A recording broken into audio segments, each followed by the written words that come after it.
Halo semuanya, perkenalkan kami dari kelompok 2 mata kuliah pengelolaan limbah industri pulp dan kertas yang berisi Abian Aji Algifari, Brigita Stella Salim, Mailin, Nelson Wisely,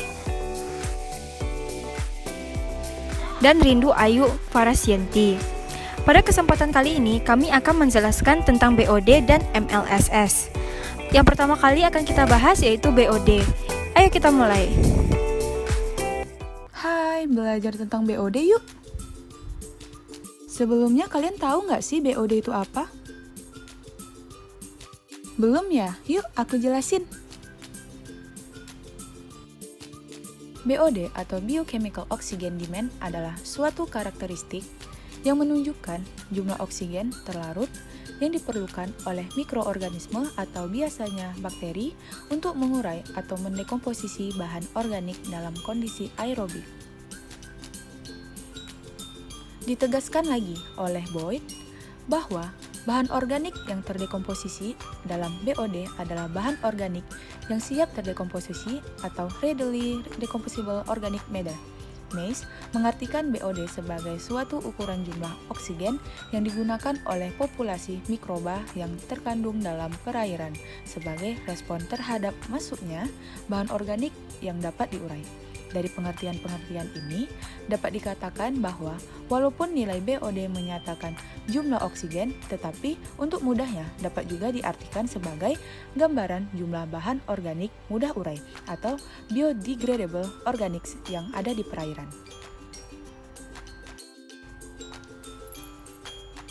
Selain waktu analisis yang lama, kelemahan dari penentuan BOD lainnya adalah diperlukannya benih bakteri atau seed yang teraklimatisasi dan aktif dalam konsentrasi yang tinggi. Diperlukan perlakuan pendahuluan tertentu bila perairan diindikasi mengandung bahan toksik. Dan efek atau pengaruh dari organisme nitrifikasi atau nitrifying organism harus dikurangi. Meskipun ada kelemahan-kelemahan tersebut, BOD tetap digunakan sampai sekarang. Hal ini menurut Metcalf dan Eddy karena beberapa alasan, terutama dalam hubungannya dengan pengolahan air limbah, yaitu 1. BOD penting untuk mengetahui perkiraan jumlah oksigen yang akan diperlukan untuk menstabilkan bahan organik yang ada secara biologi. 2. Untuk mengetahui ukuran fasilitas unit pengolahan limbah. 3. Untuk mengukur efisiensi suatu proses perlakuan dalam pengolahan limbah. Dan untuk mengetahui kesesuaiannya dengan batasan yang diperbolehkan bagi pembuangan air limbah. Apa aja sih metode pengukuran BOD yang digunakan? Jadi, metode yang dipakai untuk melakukan BOD ini ada dua, yaitu metode titrasi dengan cara Winkler dan metode elektrokimia. Terus, apa itu metode titrasi dengan cara Winkler dan metode elektrokimia? Oke, baiklah, yang pertama kali akan kita bahas yaitu adalah metode titrasi dengan cara Winkler.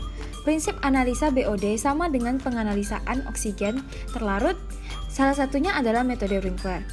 Prinsipnya dengan menggunakan titrasi iodometri.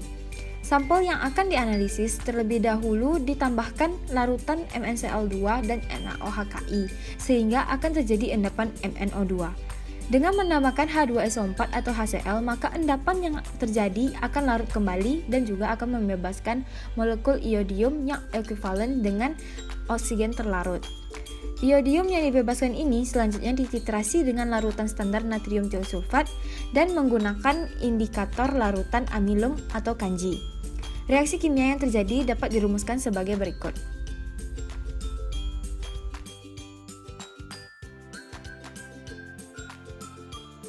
Baiklah, kita akan lanjut ke metode yang kedua, yaitu metode elektrokimia.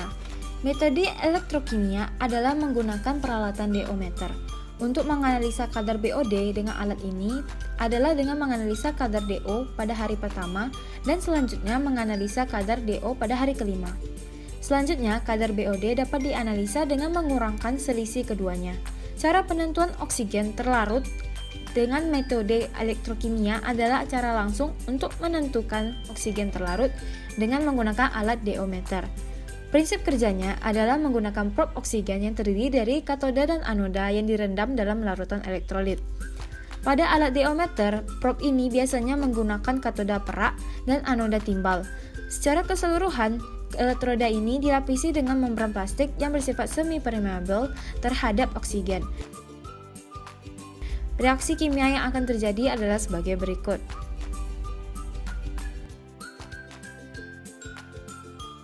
Oh, ternyata begitu. Kira-kira apakah ada kelebihan dan kelemahan dari metode analisis BOD yang sudah dijelaskan tadi? Semuanya tentu memiliki kelebihan dan kekurangan masing-masing. Yang pertama kali kita akan bahas itu adalah metode Winkler. Kelebihan metode Winkler dalam menganalisa BOD adalah metode Winkler lebih analitis, teliti, dan akurat apabila dibandingkan dengan cara alat diometer atau elektrokimia. Hal yang perlu diperhatikan dalam titrasi iodometri ialah penentuan titik akhir titrasinya, standarisasi larutan tiosulfat, dan penambahan indikator amilumnya.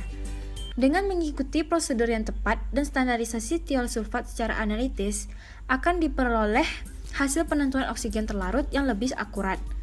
Sedangkan dengan cara diometer, harus diperhatikan suhu dan salinitas sampel yang akan diperiksa. Peranan suhu dan salinitas ini sangat vital terhadap akurasi penentuan oksigen terlarut dengan cara diometer. Di samping itu, sebagaimana lazimnya alat yang digital, peranan kalibrasi alat sangat menentukan akurasinya hasil penentuan. Berdasarkan pengalaman di lapangan, penentuan oksigen terlarut dengan cara titrasi lebih dianjurkan untuk mendapatkan hasil yang lebih akurat. Yang kedua adalah metode elektrokimia atau menggunakan diometer. Cara penentuan oksigen terlarut dengan metode elektrokimia tidak lebih akurat dibandingkan metode Winkler disebabkan alat ini tidak dapat mendeteksi keseluruhan nilai oksigen terlarut dengan baik. Namun, kelebihan metode ini adalah alat ini mudah digunakan dan hasil yang diperoleh relatif cepat. Oh, ternyata cara pengukuran BOD seperti itu. Terus gimana sih cara penanggulangan apabila terjadi kelebihan kadar BOD?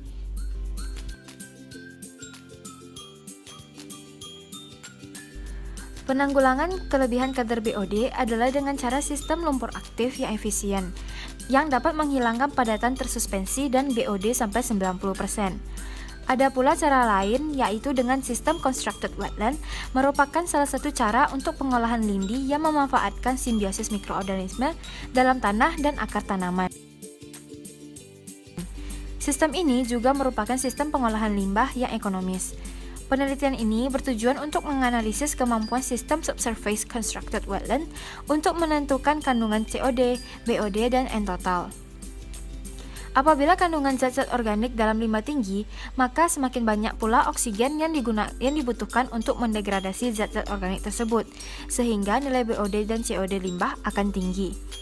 Oleh karena itu, untuk menurunkan nilai BOD dan COD limbah, perlu dilakukan pengurangan zat-zat organik yang terkandung di dalam limbah sebelum dibuang ke perairan.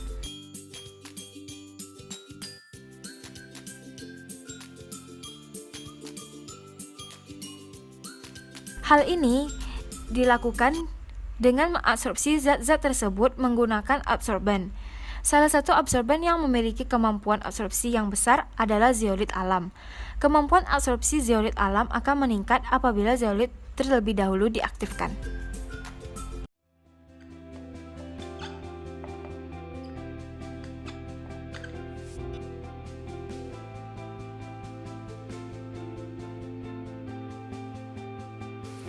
BOD, Biochemical Oxygen Demand, salah satu metode pengujian yang penting dalam penentuan kualitas air.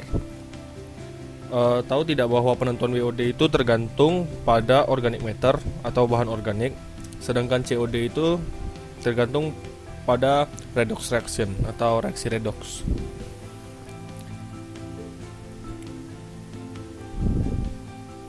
Biochemical proses biochemical pada BOD dapat dideskripsikan dalam persamaan reaksi ini. Bahan organik tambah O2 menjadi CO2 tambah H2O. Organic matter yang tinggi mengkonsumsi oksigen atau O2 yang tinggi sehingga level BOD-nya semakin tinggi.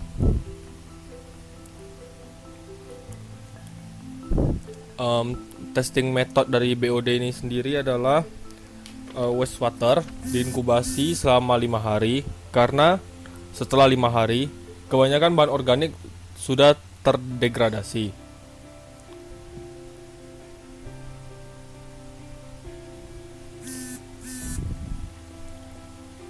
Sampel selanjutnya diagitasi dan terdapat sensor yang terhubung dengan tabung oksigen agar mengetahui jumlah oksigen yang terpakai.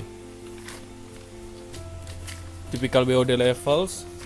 BOD levels biasanya antara 2 sampai 8 mg per liter di moderately polluted rivers, di sungai. Sedangkan untuk air yang tidak ditreat di US sekitar 300 mg per liter dan di Eropa 600 mg per liter. Mengapa demikian banyak? Karena penggunaan per kapita atau per galon per harinya sangat tinggi. Wastewater treatment plants, semakin banyak area terbuka, maka mikroorganisme akan semakin banyak.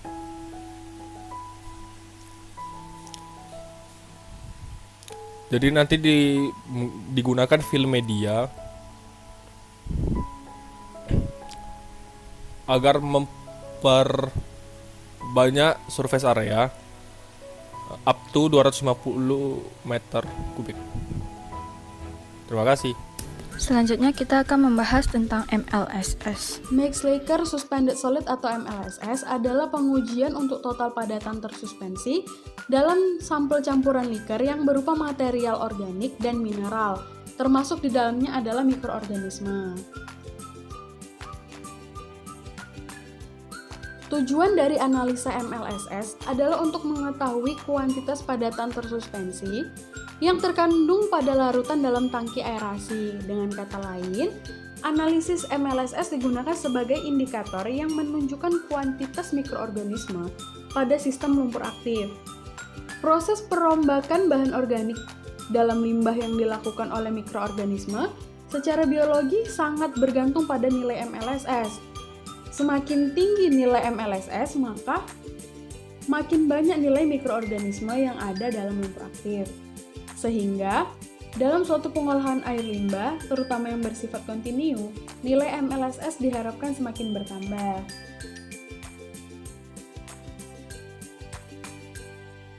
Secara umum, MLSS digunakan untuk mengendalikan proses, yaitu untuk mengukur biomasa. Nilai MLSS berkisar antara 800 sampai 1500 mg untuk extended aeration dan low rate system. Sedangkan pada high rate system, meskipun konsentrasi MLSS yang tinggi dapat menciptakan masalah pada aerasi dan pengendapan lumpur dalam clarifier.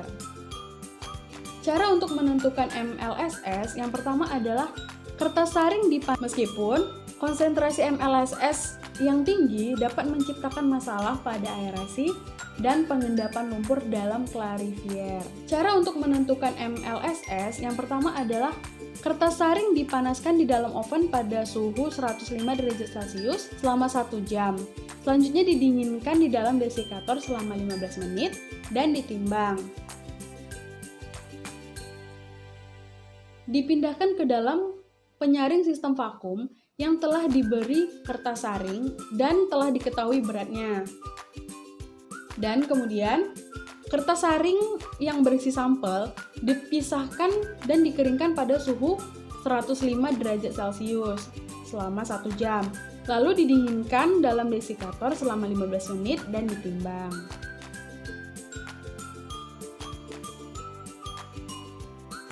Rumus untuk menentukan MLSS adalah A dikurang B dikali 100 per C, di mana A adalah berat kertas saring dan residu sebelum dipanaskan, B adalah berat kertas saring setelah pemanasan 105 derajat Celcius, dan C adalah volume sampel. Kemudian muncul pertanyaan, mengapa perlu dilakukan pengukuran MLSS? Berikut adalah penjelasannya. Jika kandungan MLSS terlalu tinggi, prosesnya rentan terhadap bulking dan sistem pengolahan menjadi seperti kelebihan beban.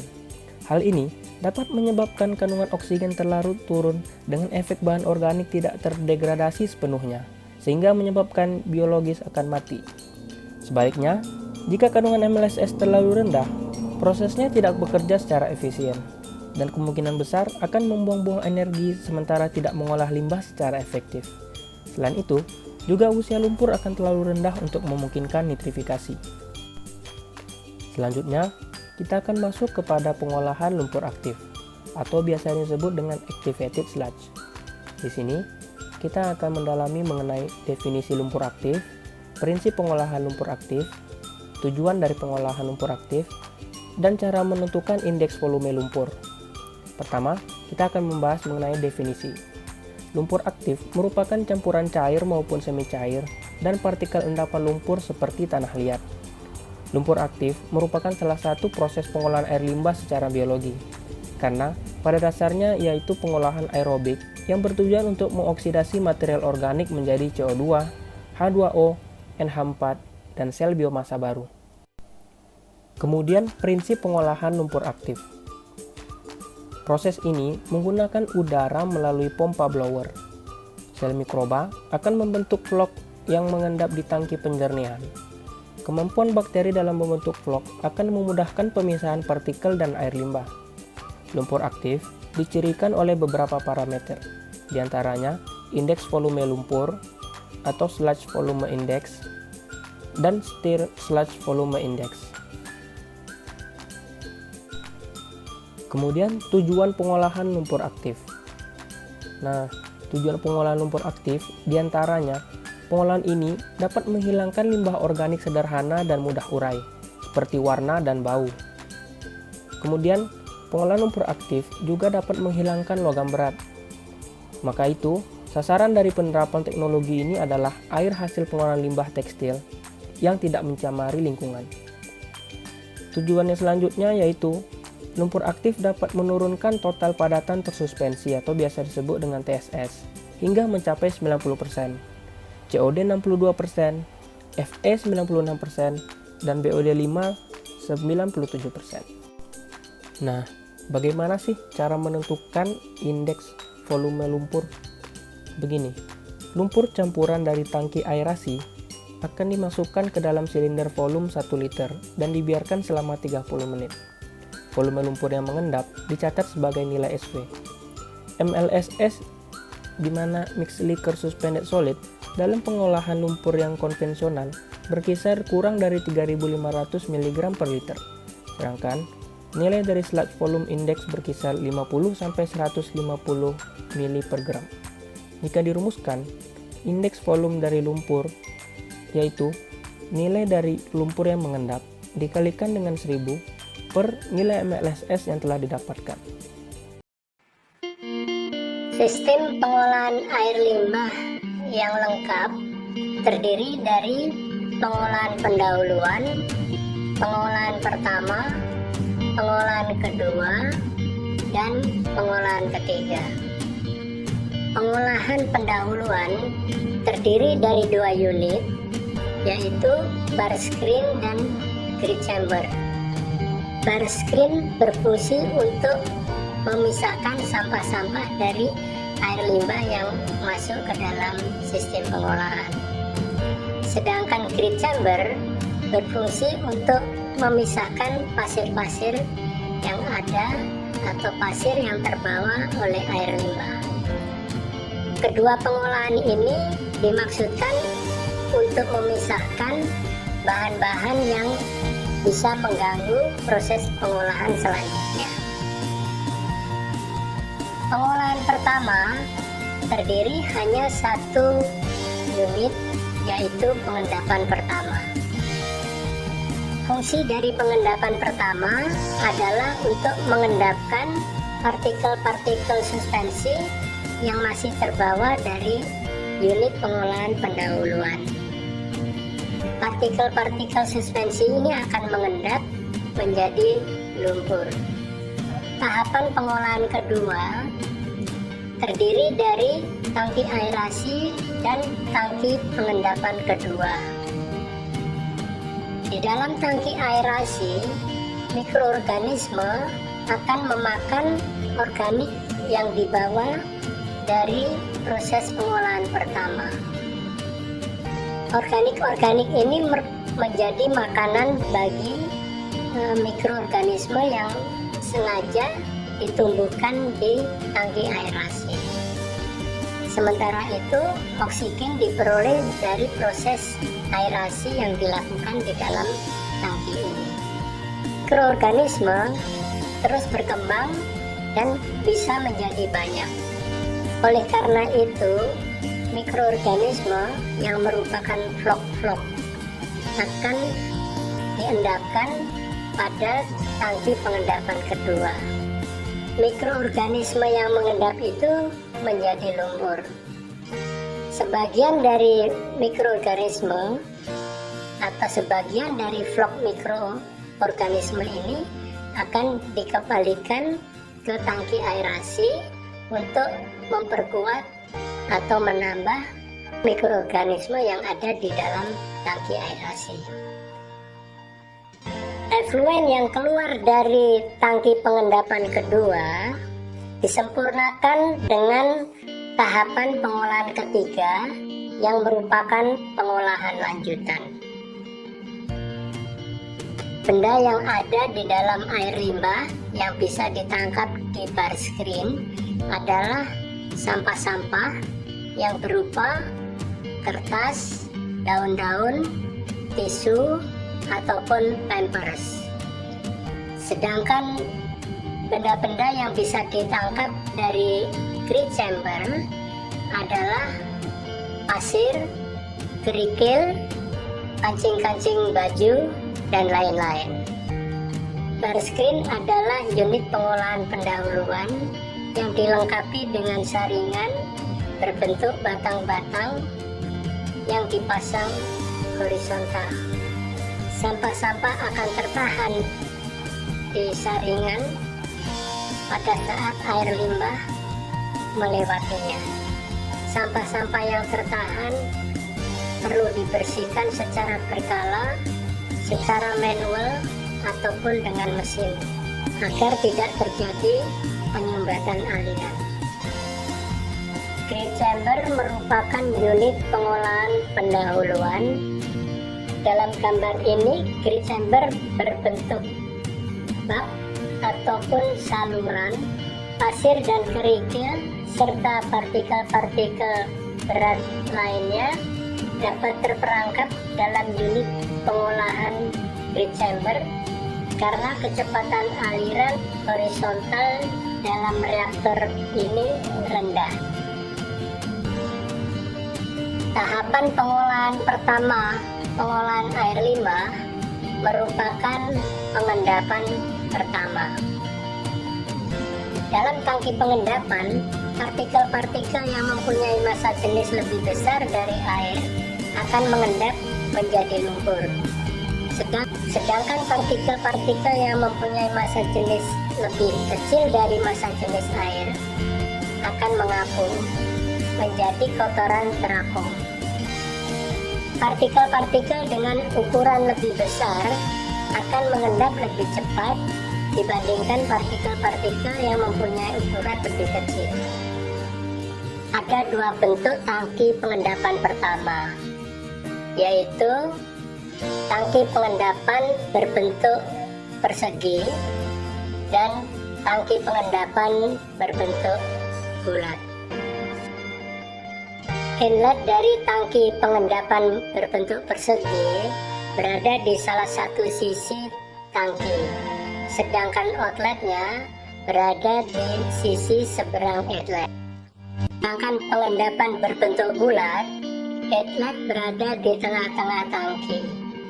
Air mengalir dari inlet menuju outlet yang berada di pinggir sepanjang dinding yang melingkar dari bangunan tangki. Waktu tinggal air di dalam tangki harus cukup sedemikian rupa sehingga partikel-partikel suspensi yang berupa organik dan BOD dapat mengendap di dasar tangki. Demikian juga kecepatan mengalir secara horizontal juga harus pelan. Lumpur-lumpur yang mengendap di dasar tangki akan dibersihkan dengan sludge scraper yang akan menyapu lumpur menuju ke suatu tempat yang kemudian dipompa untuk dikeluarkan dari tangki.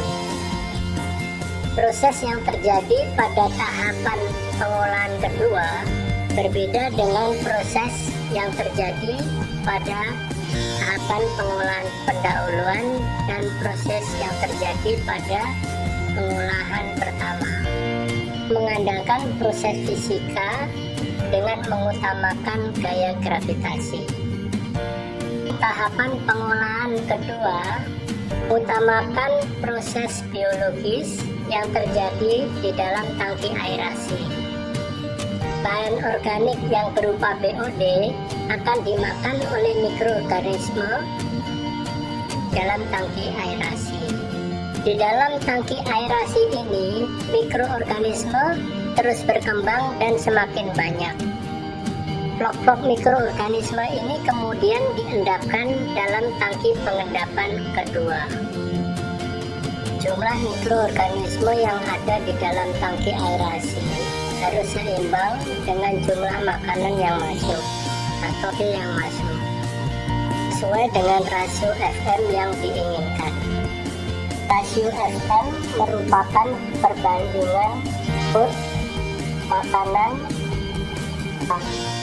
D terhadap M mikroorganisme yang biasa dinyatakan dalam MLSS atau Mixed Liquor Suspended Solid.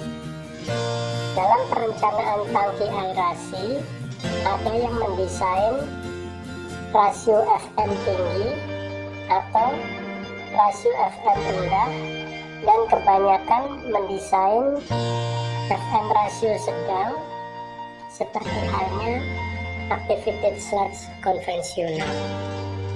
Jumlah lumpur balik yang mengalir ke tangki aerasi dilakukan bila mana konsentrasi MLSS lebih rendah dari yang diharapkan. Sedangkan lumpur berlebih dialirkan ke unit pengolahan lumpur selanjutnya. Tangki aerasi berbentuk persegi umumnya dipakai untuk rasio FM tinggi atau rasio FM sedang, seperti activated sludge konvensional. Di sini terjadi pengadukan total atau complete mixing. Artinya, konsentrasi dan konsentrasi oksigen di semua titik, baik yang dekat inlet maupun yang di dekat outlet. Suplai udara untuk menyediakan oksigen bagi mikroorganisme bisa dilakukan dengan aerator blower atau aerator impeller. Tangki aerasi dengan rasio FM rendah berupa oxidation cage. Bangunan tangki oxidation cage berbentuk saluran melingkar. Karena volume besar, maka jumlah mikroorganisme menjadi banyak, sehingga perbandingan jumlah makanan dan jumlah mikroorganisme menjadi rendah atau rasio FM rendah. Suplai udara untuk menyediakan oksigen bagi mikroorganisme berupa beberapa impeller yang dipasang melintang selebar saluran sekaligus untuk mendorong air menjadi berputar. Keuntungan dari oxidation cage adalah lumpur yang dihasilkan mudah dikeringkan. Dengan rasio FM yang rendah, sepertinya mikroorganisme kekurangan makanan sehingga mikroorganisme menjadi kurus-kurus. Tangki pengendapan kedua umumnya berbentuk bulat. Outletnya melingkar berada di sepanjang dinding luar tangki, sedangkan inletnya berada di tengah. lumpur atau slag yang dihasilkan berbeda dengan lumpur yang dihasilkan dari tangki pengendapan pertama yang umumnya berupa padatan suspended solid atau padatan suspensi. Sedangkan lumpur atau slag dari pengendapan kedua berupa vlok-vlok mikroorganisme. Tahap pengolahan ketiga atau pengolahan tersier adalah proses pengolahan lanjut setelah pengolahan kedua. Pengolahan ini merupakan pembersihan akhir guna meningkatkan kualitas air sebelum dibuang ke lingkungan atau didaur ulang ataupun digunakan kembali. Pengolahan ketiga utamanya menghilangkan sisa senyawa anorganik dan zat lain seperti nitrogen dan fosfor. Pengolahan lanjut air limbah dengan desinfeksi dimaksudkan agar air limbah yang diolah dapat dibuang dengan aman dan memenuhi baku mutu lingkungan sesuai dengan keputusan Menteri Negara Lingkungan Hidup. Nah, selesai juga video penjelasan kami tentang BOD dan MLSS. Semoga video ini dapat membantu teman-teman dan juga dapat memenuhi nilai tugas dari mata kuliah pengelolaan limbah industri pulp dan kertas. Thank you for your attention and stay safe everyone.